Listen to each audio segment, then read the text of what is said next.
Hello, Internet. It is I, Malik Aaron, and welcome back to Box Office Predictions. Today, we're going to be talking about The Substance. So, as usual, we're going to be going over the pros and cons. So, let's get to it. Pros. Okay, who do we got? Let's look at our cast here. We got three main faces. Margaret Qualley. I may have talked about her before. I have. Uh, Kinds of Kindness, Drive-Away Dolls, Poor Things, Once Upon a Time in Hollywood. Nothing really of note to discuss.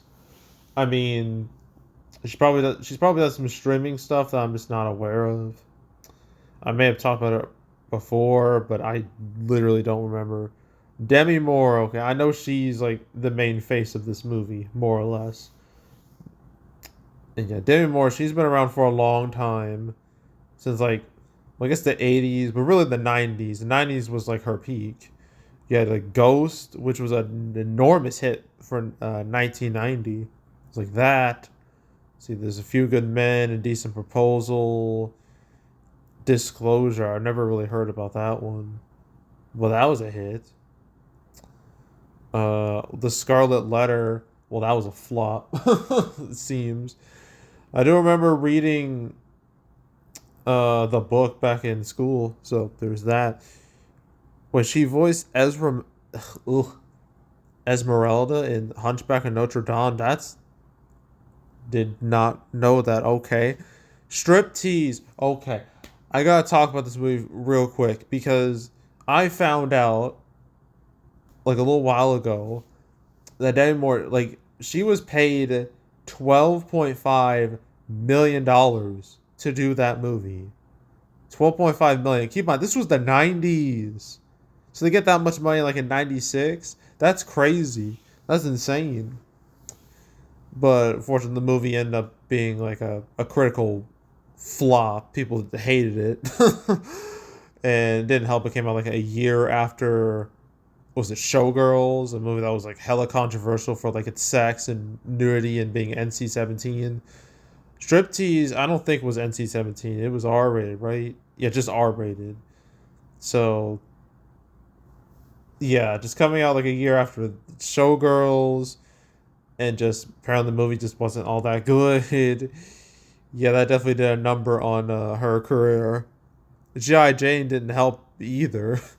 But yeah, G.I. Jane, this was the movie that Chris Rock referenced. He made a joke about to Jada Pinkett Smith, which would result in the slap, all because of a G.I. Jane joke. You know I had to reference that. I mean, come on, it was too easy. And then there's also the fact that I think I remember G.I. Jane having like a really terrible scene with like really shitty dialogue about like a brain fart. Yeah, it was a brain fart. Like what the scene was about that. Well, like I think whoever was like in charge of like her character, he was just like, "Did you just have a brain fart?"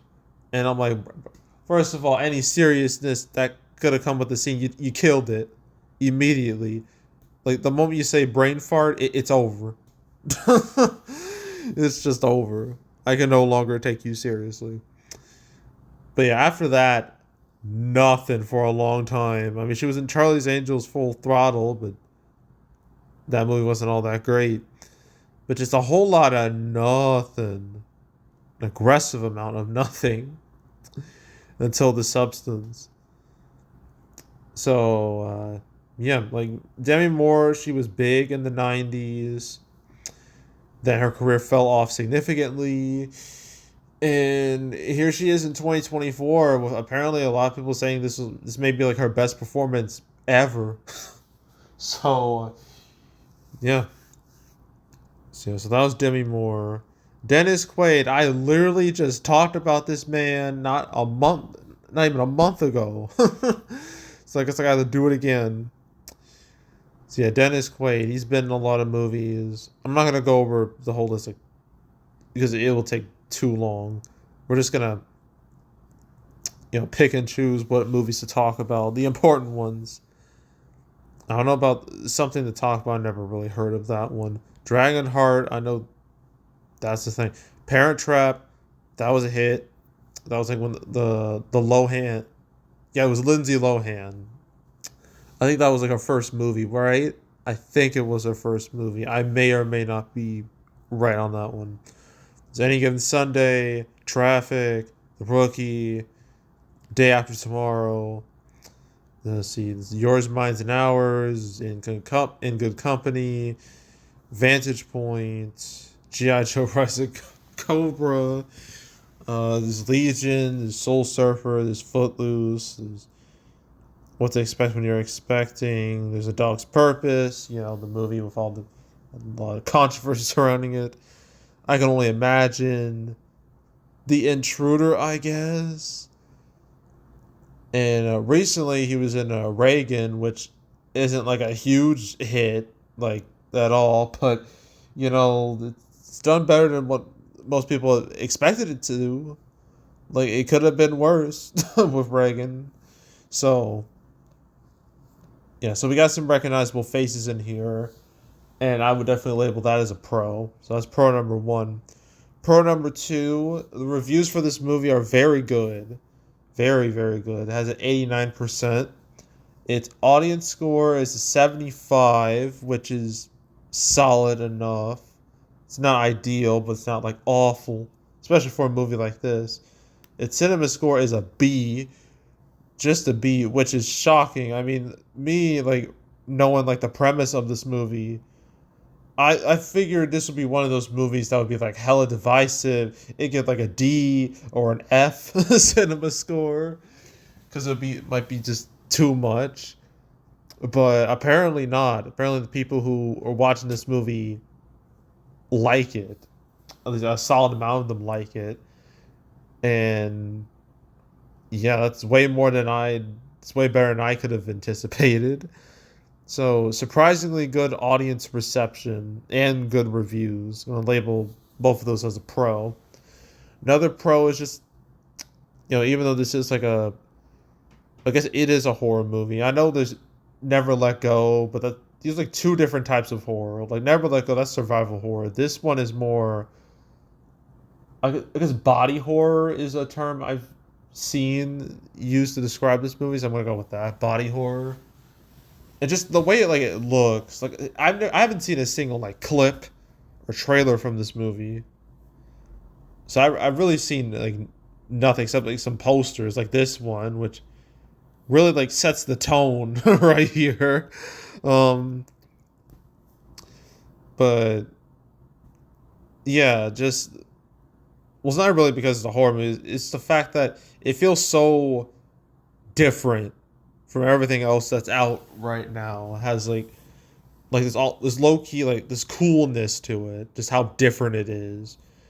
And it's definitely the type of movie I imagine you would like talk about. Like, oh man, have you seen this movie? This movie's fucking crazy, dude.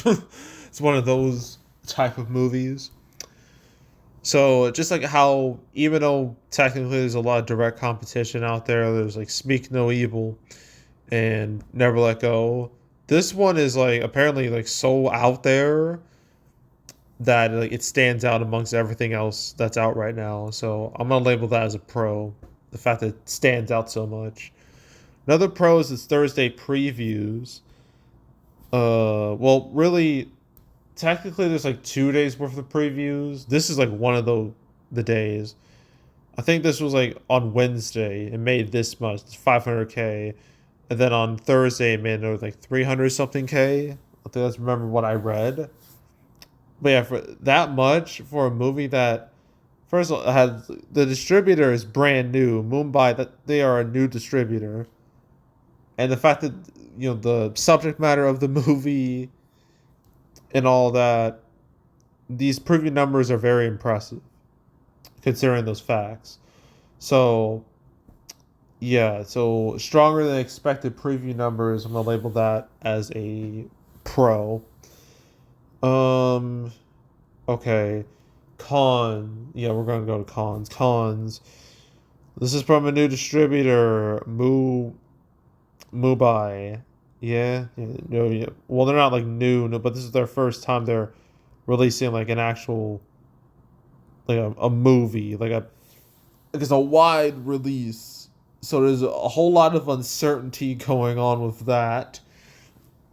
So there's nothing I can really compare it to. I mean, obviously, like a lot of the smaller distributors I've talked about. I mean, like you can either be an A24 or you can be a Bleecker Street. Okay, there's like one extreme and the other.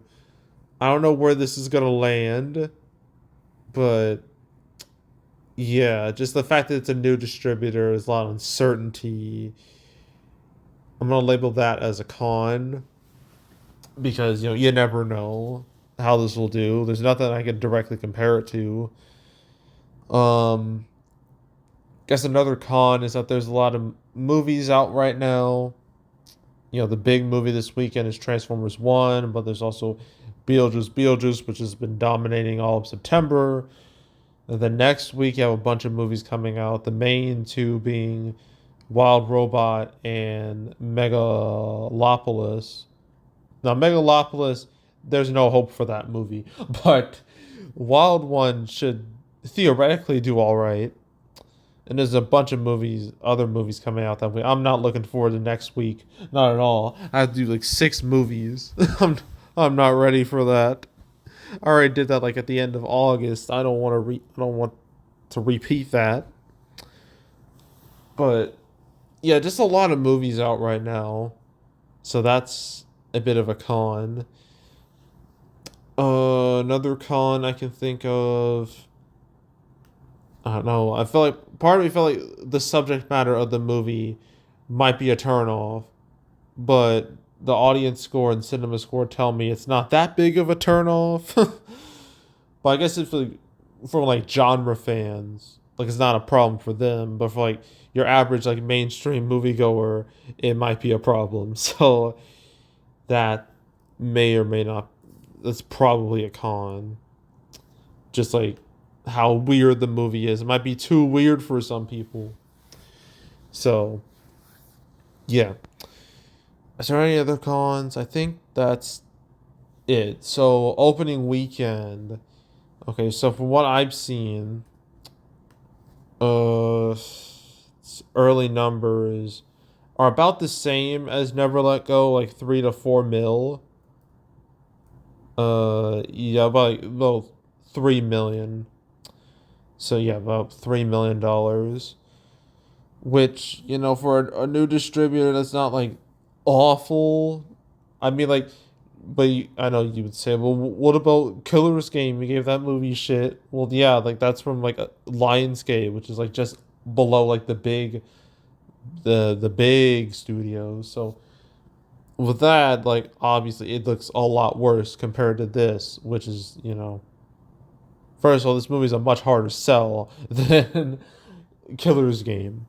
So yeah, this is 3 to 3.5. I think I'm just gonna go with 3 million.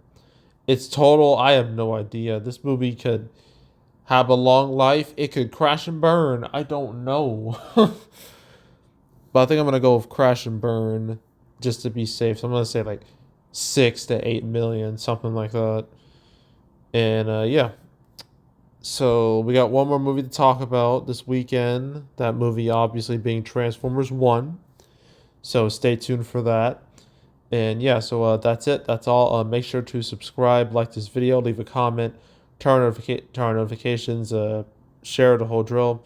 We'll check out more videos like this. I got playlists on the homepage, all previous prediction videos I've made this year, the past few years. Want to watch any of them?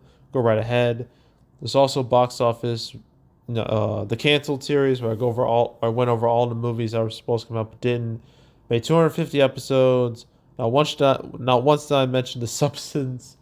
So if you want to watch any of those episodes, you want to binge them all, go right ahead. There's also box office recaps where I go over the box office results for any particular month. My 2-part summer recap, winners and losers, that will be next week.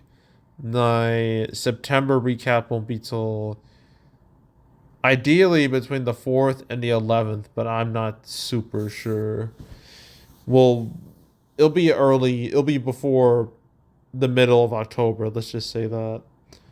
So Yeah, that will be, that'll happen then. But if you want to watch any of the past recap videos I made on the channel, you can go right ahead. And yeah, that's it. That's all. I am out. Goodbye.